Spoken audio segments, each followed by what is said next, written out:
ഇന്ത്യക്ക് നൽകിയിരുന്ന സാമ്പത്തിക സഹായം റദ്ദാക്കി അമേരിക്കൻ പ്രസിഡന്റ് ഡൊണാൾഡ് ട്രംപ്.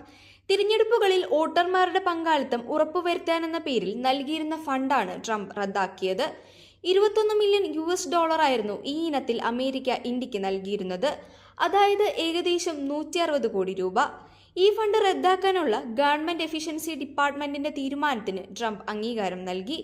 ഇന്ത്യയുടെ സാമ്പത്തിക വളർച്ചയും ഉയർന്ന താരിഫുകളും കണക്കിലെടുക്കുമ്പോൾ ഇത്തരം സാമ്പത്തിക സഹായത്തിന്റെ ആവശ്യകത എന്താണെന്നും അദ്ദേഹം ചോദിച്ചു. ഫെബ്രുവരി 16-ന് ഇലോൺ മസ്കിന്റെ നേതൃത്വത്തിൽ ഡോജ് നടത്തിയ പ്രഖ്യാപനത്തെ തുടർന്നാണ് ഈ തീരുമാനം.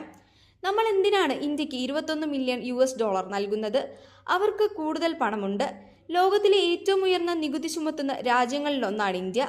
അവരുടെ താരിഫ് വളരെ ഉയർന്നതായതിനാൽ നമുക്കവിടെ എത്താൻ പ്രയാസമാണ്. ഇന്ത്യയോടും അവരുടെ പ്രധാനമന്ത്രിയോടും എനിക്ക് വളരെയധികം ബഹുമാനമുണ്ട്. ഈ സഹായം ആവശ്യമുണ്ടോ? അദ്ദേഹം ചോദിച്ചു.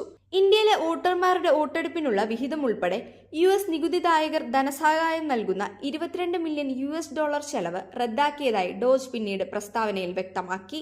അമേരിക്കൻ പൗരന്മാരുടെ നികുതി പണം ഇത്തരം കാര്യങ്ങൾക്ക് ചെലവഴിക്കാനുള്ളതല്ലെന്നും വ്യക്തമാക്കിയാണ് ഇന്ത്യ ഉൾപ്പെടെയുള്ള രാജ്യങ്ങൾക്ക് വിവിധ പേരിൽ നൽകിയിരുന്ന സാമ്പത്തിക സഹായം നിർത്തലാക്കാൻ തീരുമാനിച്ചത്.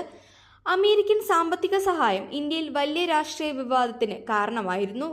ഇന്ത്യയുടെ തിരഞ്ഞെടുപ്പ് പ്രക്രിയയിൽ നടന്ന വിദേശ ഇടപെടലിന്റെ തെളിവാണിത് എന്നായിരുന്നു BJPയുടെ ആരോപണം. സാമ്പത്തിക സഹായം സംബന്ധിച്ച വിശദമായ അന്വേഷണം വേണമെന്ന് കോൺഗ്രസും ആവശ്യപ്പെട്ടിരുന്നു. അതേസമയം രാജ്യത്തുടനീളം ഇൻവിട്രോ ഫെർട്ടിലൈസേഷൻ കൂടുതൽ താങ്ങാനാവുന്നതാക്കുക എന്ന ലക്ഷ്യത്തോടെയുള്ള 3 എക്സിക്യൂട്ടീവ് ഉത്തരവുകളിലും ട്രംപ് ഒപ്പുവച്ചു. അതേസമയം രാജ്യത്തുടനീളം ഇൻവിട്രോ ഫെർട്ടിലൈസേഷൻ കൂടുതൽ താങ്ങാനാവുന്നതാക്കുക എന്ന ലക്ഷ്യത്തോടെയുള്ള 3 എക്സിക്യൂട്ടീവ് ഉത്തരവുകളിലും ട്രംപ് ഒപ്പുവച്ചു. ഇറക്കുമതി ചെയ്യുന്ന വാഹനങ്ങളുടെ തീരുവ ചുമത്താനുള്ള പദ്ധതികളും ട്രംപ് അംഗീകരിച്ചിട്ടുണ്ട്. ഓട്ടോ താരിഫുകൾക്ക് പുറമെ ഏപ്രിൽ 1 മുതൽ തന്നെ ഫാർമസ്യൂട്ടിക്കൽസ്, മൈക്രോചിപ്പുകൾ എന്നിവയിൽ 25% ഇറക്കുമതി നികുതി ചുമത്താനുള്ള പദ്ധതികളും ട്രംപ് പ്രഖ്യാപിച്ചിട്ടുണ്ട്.